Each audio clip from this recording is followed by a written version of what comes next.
Hello everyone, welcome to class. आज हम करेंगे 10th क्लास की ज्योग्राफी का सेकंड चैप्टर, जो कि है हमारा forest and wild life resources. ये चैप्टर हम कवर कर चुके हैं। आज हम इसके एमसीक्यूज कवर करेंगे। चलिए फटाफट देखते हैं। अगर अभी तक किसी ने चैप्टर की वीडियो नहीं देखी है ना, तो फटाफट उसे देख लो, फिर उसके एमसीक्यूज करना, ठीक है। चलिए हमारा फर्स्ट क्वेश्चन देखते हैं। फर्स्ट में पूछा गया है, which one of the following is not considered a sacred tree in India. ये पूछा गया कि हमारे इंडिया में इनमें से जो नीचे ऑप्शन दिए गए हैं, इनमें से कौन से पेड़ को हम पवित्र नहीं मानते, सेक्रेड नहीं मानते। तो ऑप्शन देख लेते हैं एक बार। फर्स्ट दिया गया है पीपल, सेकंड दिया गया है नीम एंड थर्ड दिया गया है बेनियान और फोर्थ है मैंगो ट्री। तो ये जो ऑप्शन है हमारे ए, सी और डी, इनको तो हम क्या मानते हैं, सेक्रेड मानते हैं, पवित्र मानते हैं। तो इसका हमारा आंसर क्या होगा, ऑप्शन बी, यानी कि हम नीम को सेक्रेड नहीं मानते। ठीक है, नीम को पवित्र नहीं मानते। ओके, नेक्स्ट क्वेश्चन देखते हैं। नेक्स्ट क्या है, Which one of the following is an example of endemic species? देखो, हमने वीडियो में अलग अलग स्पीसीज के बारे में डिस्कस किया था, उनके बारे में अच्छे से पढ़ा था। तो जो एंडेमिक स्पीसीज होती हैं वो क्या होती हैं, ये वो स्पीसीज होती हैं जो एक स्पेसिफिक जगह पर ही होती है। ठीक है, तो ऑप्शन देखते हैं एक बार। फर्स्ट जो ऑप्शन दिया गया है वो है निकोबार पिजन, सेकंड है एशियाटिक बिफेलो, थर्ड है हॉर्नबिल एंड फोर्थ है ब्लैकबैक। तो जो एंडेमिक स्पीसीज होती है हमारी, वो क्या होती है, ये वो स्पीसीज है जो किसी एक स्पेसिफिक रीजन में पाई जाती है, स्पेसिफिक रीजन में या फिर किसी स्पेसिफिक कंटिनेंट पर पाई जाती हैं। तो इसका जो हमारा आंसर होगा वो क्या होगा, ऑप्शन ए, निकोबार पिजन। यानी कि ये कहाँ पाया जाता है, अंडमान एंड निकोबार में। Option A, Nicobar pigeon. ठीक है, नेक्स्ट क्वेश्चन देखते हैं। थर्ड क्वेश्चन क्या है, Periyar tiger reserve is located in. जो हमारा पेरियार टाइगर रिजर्व है वो कहाँ पर स्थित है। तो देखते हैं। फर्स्ट ऑप्शन दिया गया है यहाँ पर राजस्थान, सेकंड है उत्तर प्रदेश, थर्ड है तमिलनाडु एंड फोर्थ है केरला। तो फिर जो हमारा पेरियार टाइगर रिजर्व है ना, वो कहाँ पे है, केरला में। ठीक है, तो इसका आंसर क्या होगा हमारा, option D, Kerala. Okay, next question देखते हैं। नेक्स्ट है हमारा, जो हमारा बॉक्सर टाइगर रिजर्व है ये कहाँ पर है, वेस्ट बंगाल में। तो ये पूछा गया है कि जो ये टाइगर रिजर्व है, इनकी जो स्पीसीज हैं उनके हैबिटेट में लॉस हो रहा है, वो किस प्रकार हो रहा है। देखते हैं, ऑप्शन दिए गए हैं। इंडस्ट्रियल डेवलपमेंट से, यानी कि वहां पर बहुत ज्यादा इंडस्ट्रियल डेवलपमेंट हो गया। सेकंड है एग्रीकल्चर एक्सपेंशन से, यानी कि लोग वहां पर ज्यादा खेती करने लगे, एग्रीकल्चर एक्सपेंशन हो गया। थर्ड है पोर्ट एक्टिविटीज से एंड फोर्थ है माइनिंग से। तो इसका हमारा आंसर क्या होगा, ऑप्शन डी, माइनिंग। यानी कि माइनिंग के कारण उनकी जो हैबिटेट है ना, उसमें लॉस हो रहा है। ठीक है, ये कहां पर है, वेस्ट बंगाल में। ओके, नेक्स्ट क्वेश्चन देखते हैं हमारा फिफ्थ। नेक्स्ट क्या है, which one of the following statement is not true. ये पूछा गया है कौन सी स्टेटमेंट ट्रू नहीं है with regard to depletion of flora and fauna. ये पूछा गया है कि जो फ्लोरा और फोना हमारी जो खत्म हो रही है, उनका इनमें से कौन सा कारण नहीं है, कौन सा रीजन नहीं है। ठीक, इसमें ये पूछा गया कि कौन सा रीजन नहीं है, ये नहीं पूछा गया कि कौन सा रीजन है। ठीक है, तो देखो ऑप्शन देख लेते हैं एक बार। फर्स्ट ऑप्शन क्या दिया गया है, लैंड रिक्वायर्ड फॉर हाउसिंग, यानी कि जहां पर हम घर बनाते हैं उसके लिए जो जमीन की आवश्यकता होती है उसके कारण। सेकंड है एग्रीकल्चर एक्सपेंशन, यानी कि खेती को बढ़ाने के लिए। एंड ऑप्शन सी क्या है, माइनिंग एक्टिविटीज, यानी कि माइनिंग एक्टिविटीज के कारण।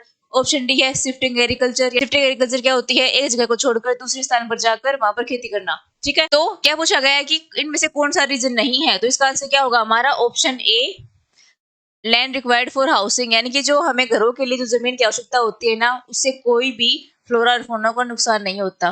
ठीक है, और जो बाकी के ऑप्शंस है ना, इनसे होता है, जिसकी माइनिंग से हो गया, शिफ्टिंग एग्रीकल्चर से हो गया। ठीक है, नेक्स्ट क्वेश्चन देख लेते हैं। नेक्स्ट क्वेश्चन में पूछा गया है कि what was the aim of Chipko movement. जो चिपको मूवमेंट हुआ था उसका क्या रीजन है, क्या कारण है, वो क्यों हुआ था। ऑप्शन देख लेते हैं एक बार। ह्यूमंस राइट के लिए, यानी कि मानवाधिकार के लिए। ऑप्शन बी है पॉलिटिकल राइट्स के लिए। ऑप्शन सी है एग्रीकल्चर एक्सपेंशन के लिए एंड ऑप्शन डी है हमारा फॉरेस्ट कंजर्वेशन के लिए। तो जो चिपको मूवमेंट हुआ था उसमें क्या था, जब भी लोग फॉरेस्ट को काटने के लिए आते थे या फिर पेड़ों को काटने के लिए आते थे, तो फिर जो वहां के लोकल कम्युनिटी के लोग थे ना, वो पेड़ों से चिपक जाते थे, यानी कि उन्होंने पेड़ों को काटने नहीं दिया। ठीक है, तो जो चिपको मूवमेंट था हमारा, उसका जो एम था वो क्या था, फॉरेस्ट को कंजर्व करना, यानी कि फॉरेस्ट को बचाना। कब हुआ था ये, 1973 में। ठीक है, नेक्स्ट क्वेश्चन देखते हैं एक बार। नेक्स्ट क्वेश्चन में ये पूछा गया है कि जो हमारे नॉर्थ ईस्टर्न के जो फॉरेस्ट है वो कौन सी कैटेगरी में आते हैं। देखो, हमने 3 फॉरेस्ट के बारे में पढ़ा था। एक तो था रिजर्व फॉरेस्ट, सेकंड था प्रोटेक्टेड फॉरेस्ट और थर्ड क्या था, अनक्लास्ड फॉरेस्ट। रिजर्व फॉरेस्ट क्या होते थे, जो डायरेक्ट गवर्नमेंट के कंट्रोल में आते थे और वहां पर जो एक्स्ट्रा एक्टिविटीज थी उनको नहीं करने दिया जाता था। जैसे कि मान लो कि आपको जंगल से लकड़ियां लाना, तो जो बाहर की एक्टिविटीज थी, यानी कि जो एक्स्ट्रा एक्टिविटीज थी ना, उनको बैन कर दिया जाता था। और ये किसके कंट्रोल में आते थे, गवर्नमेंट के। तो क्या हो गए, रिजर्व फॉरेस्ट। और जो प्रोटेक्टेड फॉरेस्ट थे ना, ये भी गवर्नमेंट के कंट्रोल में आते थे, पर इनमें कुछ छूट दे दी जाती थी कि आप वहां से लकड़ियां ले सकते हैं, आप अपने पशुओं को वहां पर चरा सकते हैं, ठीक है। और जो अनक्लास्ड फॉरेस्ट होते थे वो क्या होते थे, ये गवर्नमेंट के कंट्रोल में नहीं होते, ये किसी प्राइवेट कंपनी के अंडर होते थे, ठीक है। तो इसमें बिल्कुल खुली छूट होती थी, ठीक है। तो देखो ये पूछा गया है कि जो नॉर्थ ईस्टर्न स्टेट्स हमारे, वहां पर जो फॉरेस्ट है वो कौन सी कैटेगरी के हैं। तो ऑप्शन देख लेते हैं एक बार। जो फर्स्ट दिया गया है वो वेस्टलैंड, सेकंड है प्रोटेक्टेड फॉरेस्ट, थर्ड है अनक्लास्ड फॉरेस्ट एंड फोर्थ है हमारा मैनग्रोव। तो इसका आंसर क्या होगा हमारा, option C is right, unclassed forest, ठीक है। नेक्स्ट क्वेश्चन देखते हैं। The Mundas and Santhals of Chota Nagpur, जो छोटा नागपुर रीजन की जो कम्युनिटी थी मुंडा और Santhal, worship which one of the following trees. जो छोटा नागपुर की जो कम्युनिटी थी मुंडा और संथाल, वो इनमें से किस ट्री की पूजा करती थी। तो फर्स्ट देख लेते हैं। ऑप्शन दिया गया है महुआ की, ऑप्शन बी है मैंगो की, ऑप्शन सी है पीपल ट्री की एंड ऑप्शन डी है टर्मरिक। तो इसका आंसर क्या होगा हमारा, ऑप्शन ए, यानी कि वो महुआ ट्री की पूजा करते थे, वो महुआ ट्री को वर्शिप करते थे, ठीक। नेक्स्ट क्वेश्चन देखते हैं। नेक्स्ट क्या है, the species which are in danger of extinction are called. देखो ये पूछा गया है कि वो स्पीसीज जो कि एक्सटिंक्शन के डेंजर पर है, यानी कि विलुप्त होने के खतरे में है, उसको हम क्या कहेंगे। तो उसको हम क्या कहेंगे, option C is right, endangered species. Endangered species में इंडेंजर्ड स्पीसीज, ठीक है।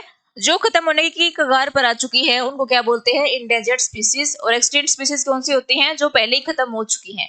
आपको अच्छे समझ में आया होगा, हमने स्पीसीज को बहुत अच्छे से डिस्कस किया था। नेक्स्ट क्वेश्चन देखते हैं।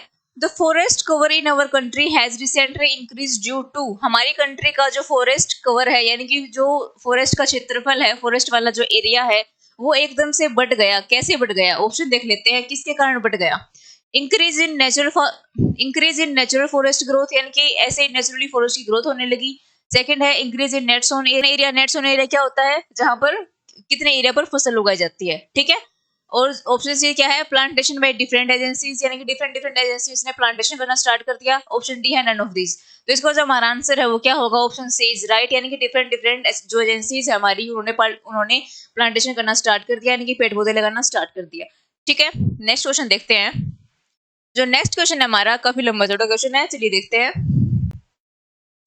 The species whose population has declined to level from where it is, यानी कि वो स्पीसीज जिनकी जो संख्या है वो कम हो गई पहले से, it is likely to move into endangered category, यानी कि ये इंडेंजर्ड कैटेगरी में शामिल होने वाली हैं in the near future if the negative factors continue to operate are called.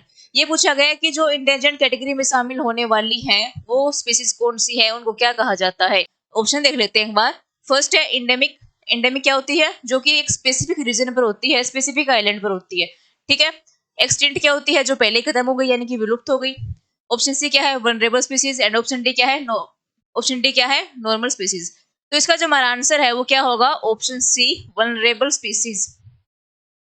यानी कि अगर इन स्पीसीज की संख्या पर ध्यान नहीं दिया गया तो ये इंडेंजर्ड की कैटेगरी में शामिल हो जाएंगी, ठीक है। नेक्स्ट क्वेश्चन हमारा, the Himalayan brown beer is an example of. ये पूछा गया है कि जो हिमालयन ब्राउन बियर है वो किसका एग्जांपल है, कौन सी स्पीसीज का एग्जांपल है।